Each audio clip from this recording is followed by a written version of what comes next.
This is to all those who've been listening to old-time radio that I've been podcasting for 12 years. It's time for you to purchase the old-time radio collection now at the lowest prices ever. 500 gigabyte external hard drive chock full of radio shows that we all love. And don't forget the bonuses. Here's my offer. I need everyone who hears my voice to go to oldtimeradiodvd.com to place your order today. With every order, I will include a comprehensive show guide with episode descriptions. Over 1,982 pages. This is truly once-in-a-lifetime deal. Place your order today at oldtimeradiodvd.com. You will be glad you did.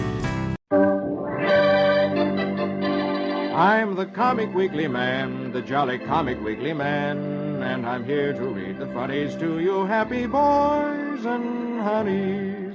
Yes, boys and girls, it's Comic Weekly time. And here I come right into your house to bring a little fun and happiness. Right out of the pages of Puck the Comic Weekly, straight into your living room, your friend the Comic Weekly Man, the jolly Comic Weekly Man. Hello, hello, hello, hello, hello. Little Miss Holly, how are you today? Do you have a riddle for me today? I said, how are you today? Fine. Do you have a riddle for me today? Well, don't you want to know how I am? How are you? Fine. Oh, do you have a riddle for me today? Yes, yes. What has a bed but never sleeps and has a mouth but never eats? Has a bed but never sleeps. That's hard. Well, I'll make it easy for you. The answer is a river. Oh, yes. A river has a bed and it never sleeps. It keeps running all the time. And it has a mouth, but it never eats. That's very good. Now, please read me the funnies. They're always good, too. Puck the Comic Weekly? Yes. I will in just a moment. But before I do, let's listen to this nice man.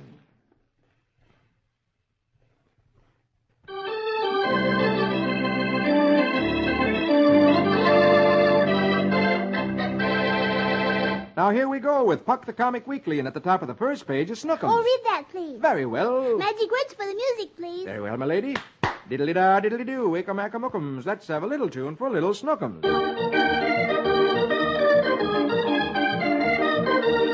Archie and Snookums are at a carnival. Archie buys Snookums a balloon and holds the balloon while Snookums goes on the merry-go-round. First picture, next row, a little boy asks Archie, "Would you hold my balloon while I go on the Ferris wheel, mister?" And then another little boy comes along. "Would you hold mine, too?" And then another. And another. And finally, a little fat boy carrying 5 balloons comes running toward Archie. Archie reaches out his hand and says, "I suppose you want me to hold your balloons, too." All of a sudden, last picture, a man standing on the top of an apartment building sees Archie sailing through the air, hanging onto all of the balloons, and Archie is yelling, "Help! Help!" Oh, I don't really believe that. Those balloons carrying Archie up into the air. You don't? No, I saw a balloon man with twice as many balloons standing on the corner just yesterday, and he could even sit down with his. He could? Yes. Well, maybe they use different kinds of balloons in the funnies. Oh, yeah, I guess so. Uh-huh. Well, now... Oh, over the page, quick. Flash Gordon, because Zarkov, Flash's friend, has rescued Flash and Dale. Yes, but the outlaw Zinn is still in hiding somewhere, and had sent the zombies who he controls after Flash. Yes, but Flash put the zombies to sleep with some special smoke. Mm-hmm. So now let's see what happens next with Flash Gordon. Rig-a-rig-a-doon-doons, ask-a-matash. Let's have music for Heroic Flash.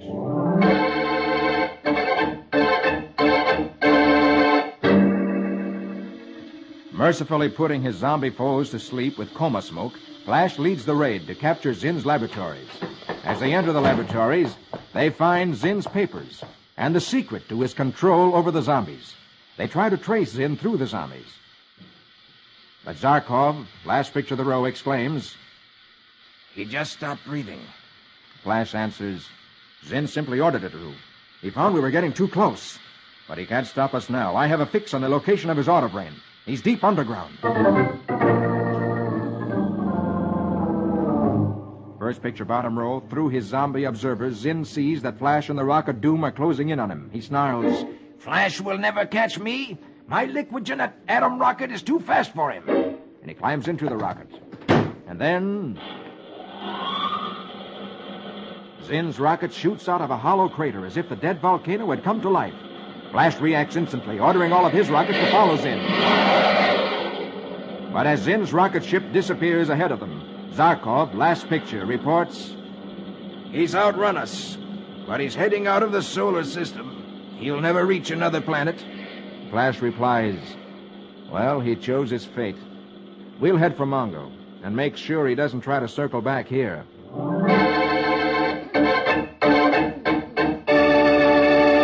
Oh, goody. At last Flash is going back to Mongo, his home. Yes. But just the same, I wish they'd caught that Zin instead of letting him get away like that. Well, I think you've got something there. Oh, now let's go across the page to Dick's adventures.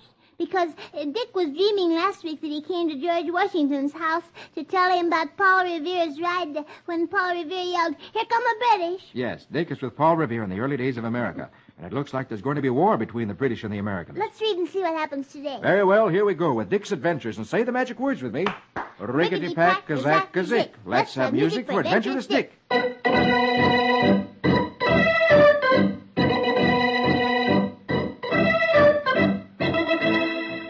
As Dick is talking to George Washington, a servant comes in, followed by a tall, lanky man. The servant announces, Mr. Thomas Jefferson of Monticello. When Dick sees this famous patriot, one of the greatest Americans, he says to himself, gosh, it's really him. Thomas Jefferson enters, and last picture top row, at Washington's bidding, Dick again starts recounting the alarming news from Lexington and Concord, but more visitors arriving. First picture next row, Washington asks Dick to stop while he introduces them. Mr. Henry, this is Dick, who comes from Virginia with news from New England. Fighting is already broken out. Henry? Oh, Patrick Henry. I'm very glad to know you, sir. We heard a lot about you. Didn't you say... And Patrick Henry walks to the table, which is now surrounded by many famous men. And last picture of the row speaks grimly, I said, give me liberty or give me death. I mean every word of it. And Dick says in a ringing voice, and I do, now and forever. And George Washington echoes, and I. And the other men nod their heads in agreement. First picture bottom row, another visitor comes in, just arrived back from London. Writer, printer, man of science, statesman, patriot, postmaster general for the American colonies. And Dick recognizes him and exclaims, Benjamin Franklin! Oh, this is wonderful! As all the men look expectantly at Benjamin Franklin, he says, we are at war, gentlemen. Without an organized army, without a commander, against the strongest military and naval power in Europe. But fight we must, all of us. For if we don't hang together, we may all hang separately. The Americans have to make some rapid decisions. An army must be organized. A commander must be selected. And so the Second Continental Congress has been summoned to a historic meeting in Philadelphia. From north and south, the delegates of all the colonies come. Dick and Washington set out from Virginia, a long, hard journey. It is early May, 1775. And last picture as they gallop down the pike, a hard-looking man with a pistol in his hand watches them from behind a tree.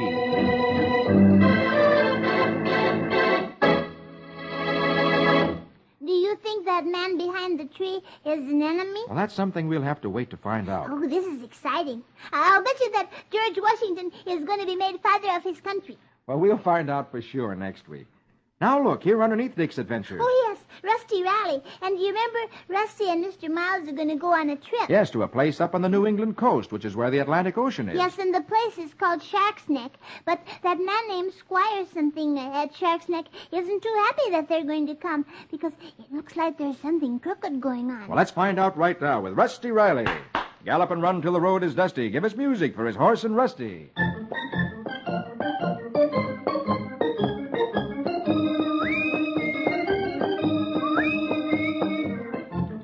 Tex announces to Mr. Miles, well, I guess we're all set to leave for Cedar Point Track, ain't we, boss? Mr. Miles replies, yes, Tex. Everything seems to be arranged at Shark's Neck. I just had a letter from Squire Boggs. He's been looking after my place up there. He is a tutor for the children. In fact, he asked me in his letter if he and his partner, Captain Croon, could land their lobster pots on our beach.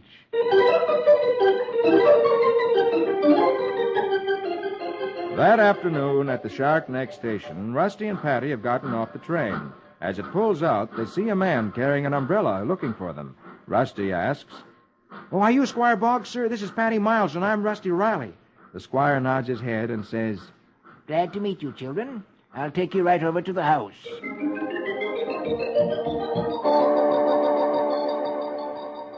First picture, bottom row, they go into the house, where a rather odd-looking skinny fellow is waiting. The squire introduces him, first picture, bottom row, saying, "This is your tutor, children, my nephew, Anthony. Tony, Mrs. Patty Miles, and Rusty Riley." Tony replies, "Oh, hi. Delighted, really." and then the children are shown to their rooms.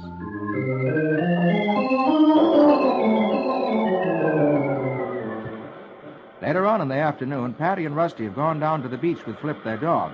Patty asks Rusty if Tony Boggs seems like a regular teacher to him. Rusty replies, "Well, not exactly, but maybe teachers are different up this way. He seems friendly anyway." Patty nods her head, but even so, she still feels a little suspicious. Meanwhile, at Captain Clune's boatyard, Squire Boggs is talking to the captain, who asks, "Well, Squire, did them young'uns get here? How do you think your nephew Tony will make out as a teacher?" The squire replies, They're here, and they're a mite older than I figured on. But Tony's been to college, even if he didn't stay long. But that isn't what's worrying me most. We've been storing the stuff in Miles's boathouse. Well, with him here, that's out. Where are we going to put it?" Last picture, the captain answers, "I thought of that. I got the answer. How about one of them old schooner hulks that's rotting away at Gibby's Wharf?"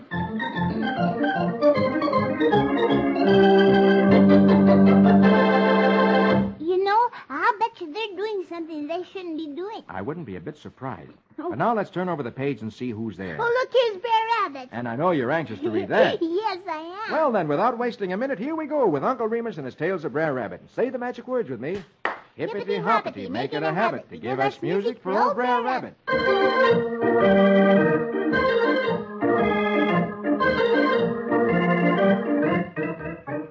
Uncle Remus says, Brer Rabbit thinks a heap of little old Brer Ant because he's got so much common sense in that little old head of his'n. Yes, Brer Rabbit thinks Brer Ant is a wise little fellow, so he trots down the road on his way to visit Brer Ant, saying, "I just take my magnifying glass along so I can see how Brer Ant's coming on with his upside-down castle."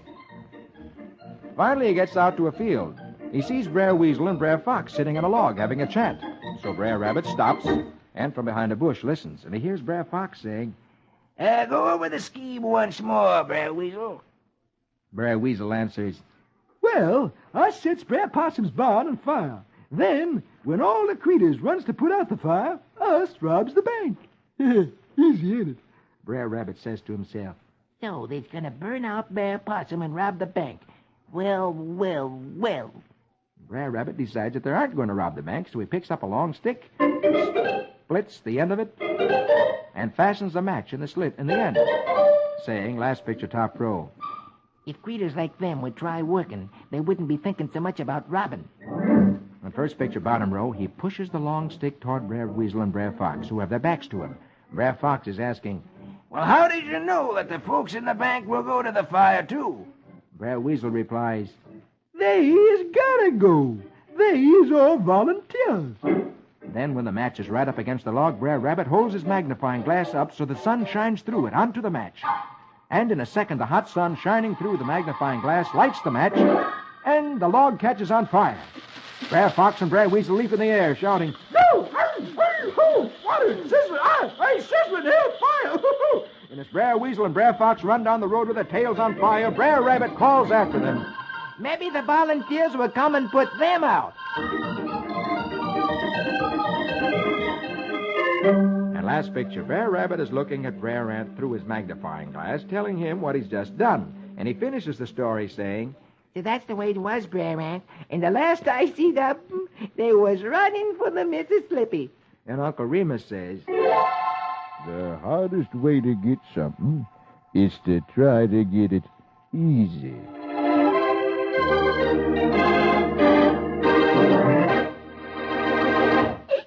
I just love that little Brer Rabbit. He certainly is a hero today. I should say so. He prevented the bank from being robbed. And he saved everybody's money. Uh-huh. Oh, look, over on the top of the next page, there's Roy Rogers. And I'll read that in just a moment. But first, here's that nice man again with something interesting to say.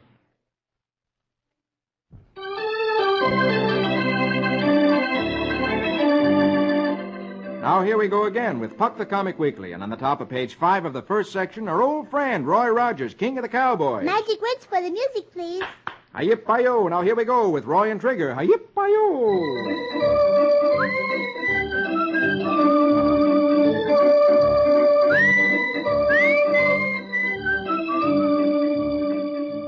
Roy was on his way to help his friend Chubby Walden. He ran into a couple of thugs who were trying to shoot a wonderful wild horse. When he tried to stop them, they tried to tie him to a wild Mustang and chase the horse off, dragging Roy on the ground behind him. Just when it looked like Roy would be killed, Trigger stopped the wild horse long enough for Roy to untie himself. As Roy continues on his way today, he hears someone off the road calling for help. Roy gets off Trigger and runs to help the man. He sees that the man has been caught in a landslide. As Roy pulls rocks and logs off him, he exclaims, "Why, Chubby Walden! How'd you get here? And what happened?" His friend replies, Beaker Morgan and Shorty tossed me off the cliff. They tried to catch my red roan. Last picture, top row, as Roy pulls Chubby out from underneath the logs, Roy tells him, "Well, they were the same hombres that jumped me. What do they want with your red roan, Chubby?" Chubby says weakly, first picture, next row, Because my horse has got... Hey, Roy, get me to Doc Reynolds. Sagebrush Bend. Quick. "Hey, he's passing out." Roy lifts Chubby into the saddle, saying, "I got to get Chubby to town pronto. He might be hurt bad. Still like to know, though, about that red roan." And then Roy climbs on the Trigger, holding Chubby in place, and heads for the town of Sagebrush Bend.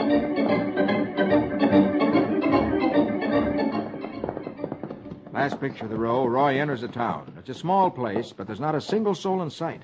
Roy exclaims, "Why, the town's quiet as a graveyard, but it looks like somebody's in the livery stable." So Roy stops in front of the stable and enters. First picture, bottom row. He asks the man standing there, "Hey, mister, you know where I can find Doc Reynolds? Got a friend outside who's hurt bad." The man doesn't answer, nor does he move. Roy says, "Hey, didn't you hear me? I said my friend is hurt." When the man still doesn't answer, Roy claps him on the shoulder. "Hey!"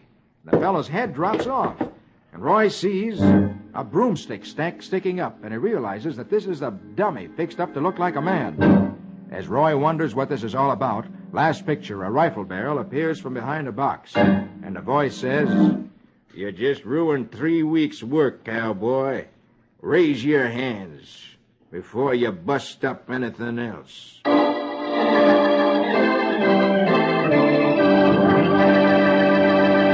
That's the strangest thing I've ever seen. An empty town. Yes, and dummies fixed up to look like people. Yes, and then someone sticking a gun in Roy's back. Ooh, this is mysterious. Yes, but I think the real dummy is the fellow who thinks he can get away with anything with Roy Rogers. Yes, he's the real dummy because Roy is the hero. You bet he is. And next week we'll find out who the mysterious gunman is. Well, now if you'll pick up the second section of the Comic Weekly, I'll read Dagwood and Blondie. Oh, here they are, right at the first page of the second section. So here we go with Dagwood and Blondie. Ramafoo, ramafum, zim, zam, zombie. Conjure me music for Dagwood and Blondie.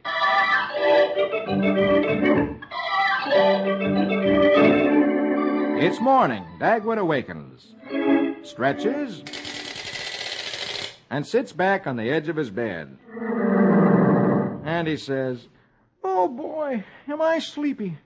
This is one of those mornings I just can't wake up. and he crawls back into bed. When Blondie comes in, Dagwood looks as if he were dying and moans, Oh, call up the office. Tell them I won't be in today. I have every ache and pain known to medical science. So Blondie goes out of the room. And last picture, top row, Dagwood shakes the paw of Daisy, his dog, and says with a smile, Congratulate me, it worked. I tried that gag 100 times. This is the first time she ever fell for it. First picture, next row, the children come in, and Alexander says, Hey, we're sorry you're not well, Daddy. Dagwood moans, Oh, Papa's a sick and ailing man. Alexander says, Hey, Mr. Woodley's downstairs and wants to see you, Daddy. Oh, tell him I'm too sick to see anyone. Last picture of the row, Herb Woodley starts up the stairs. Blondie grabs him and says, Don't you dare to go up there. Dagwood's a sick man. First picture, next row, Dagwood hears a noise outside his window. And a second later, Herb has climbed up the ladder, stuck his head in the window, and is saying, You idiot. This isn't a work day. This is Sunday. You have a date to go fishing with us. Dagwood's eyes pop open. He exclaims, "Oh, my goodness!" And then as Herb climbs down the ladder to go fishing, Dagwood chews his fingernails, saying, Oh, how could I have made a terrible mistake like that? Oh, what can I do? A little later, last picture of the row, Dagwood comes downstairs with his clothes on, and he tells Blondie and the children, Hey, look, I'm well. That little bitty pill I took cured me. and then he dashes out of the house and leaps into his car.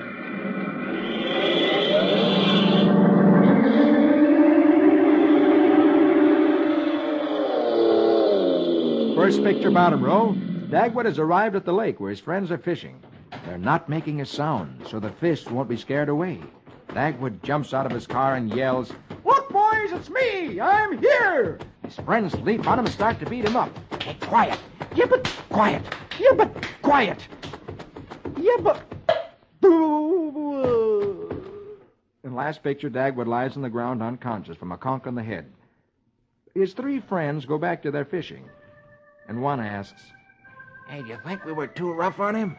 and Herb replies, We can't have him scaring the fish away. Well, that was no way for Herb to treat Dagwood when he was so happy. no. He was being a little rough. Instead of hitting him on the head, they should have put a sponge in his mouth. What good would that do? Oh, when Dagwood tried to talk, the sponge would soak up the words. You're just as funny as the funnies. Yeah, well, now how would you like to go down to the mountain country? Oh, sure. Well, then, let's mosey over the page past the Lone Ranger, turn over page 3, go across the page past Little Iodine, then past Jungle Jim on page 5, turn over to the middle of page 6, and here we are with Barney Google and Snuffy Smith. Eagle Ogle Oogle, Ipswath Swith, music for Google and Funny Snuffy Smith.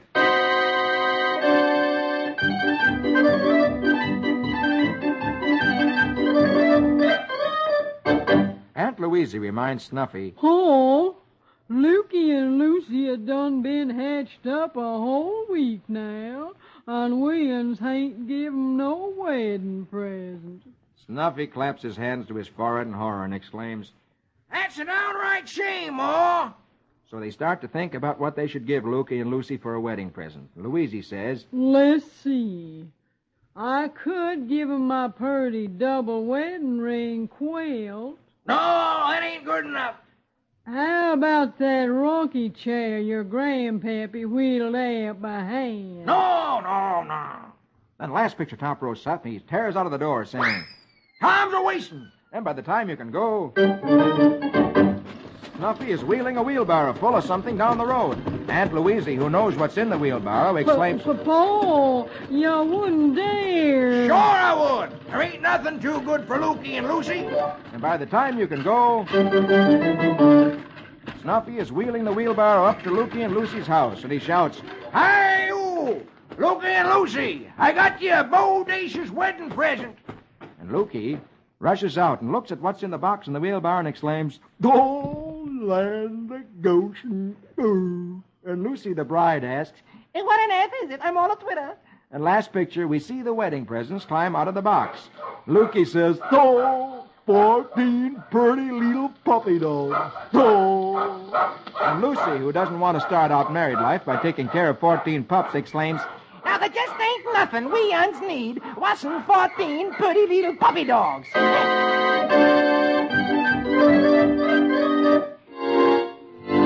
Wasn't that a wonderful present? 14 little puppy dogs. yes. Do you think your mother would like to have 14 little puppy dogs around the house? Well, no, I'm not quite 14. And that's the way Lucy feels about it. Imagine having to take care of 14 little puppy dogs who aren't used to a house. Yes, but just the same, just think, 14 little puppy dogs. Well, let's skip over now to the last page. Oh, I know what's on the last page. It's Prince Valiant, and on his travels he's come to a castle that's a big mess because the man who owns the castle makes experiments with some explosive stuff, and he's blown the roof off the castle. And last week he was telling Val about a genie that he discovered in his experiments. A genie's a magic person, and it really scared the daylights out of everybody. Now Val's friends are anxious to be on their way. Well, I don't blame him after the way that man sets off explosions around him all the time. Well, let's see what happens next on the last page with Prince Valiant in the days of King Arthur. Hackett, Brackett, Grey Malkin, and Quince. Music romantic for a fair, fair prince.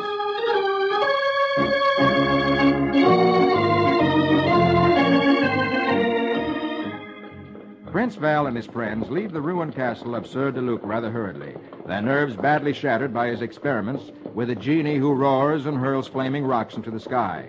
Last picture, top row, just as they're safely away from the castle, they get another shock. Val announces, "As a parting gift, Sir presented me with some of his magic's powder."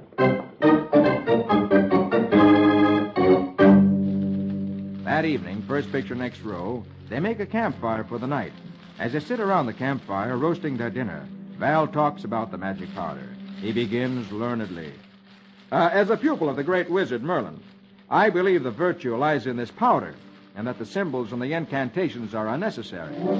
He puts the container filled with the powder on the end of a stick and holds it over the fire, saying, "I will spill a little into the fire." Suddenly, there's a... Last picture of the row, the little container explodes like a bomb, knocking everybody over.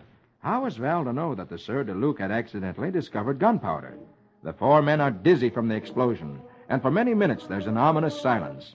And then, after the smoke clears away, first picture bottom row, each one can tell by looking at his companions just how much good looks he has left.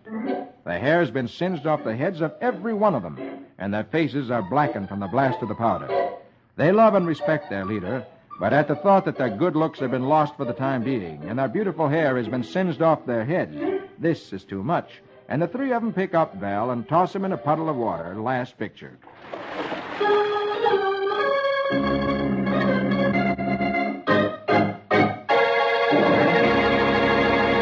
My goodness, his friends never treated him that way before. No. This is one time that even Val was curious where he should have been more careful. Well, yes, but you can't blame him too much because long ago, not even a hero like Val knew very much about gunpowder, did he? You're quite right, and you're very smart to know that people in those days didn't know about such a thing as gunpowder. Yes, I am, am I? Yes, you are.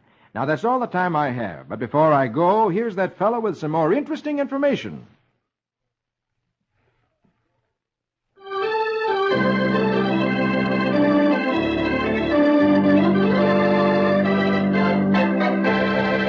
Well, honey, and all your boys and girls, I've got to go now. All right, Mr. Comic Weekly Man, but I'll be waiting for you next week. Okay, that's a date, and a date with all your boys and girls. Be sure to meet me with our little friend Miss Honey next week when I read Puck the Comic Weekly. For I'm the Comic Weekly Man, the jolly Comic Weekly Man. I'll be back to read the funnies to you happy boys and honeys. Don't forget, boys and girls, see you all next week. Your friend, the Comic Weekly Man, the jolly Comic Weekly Man.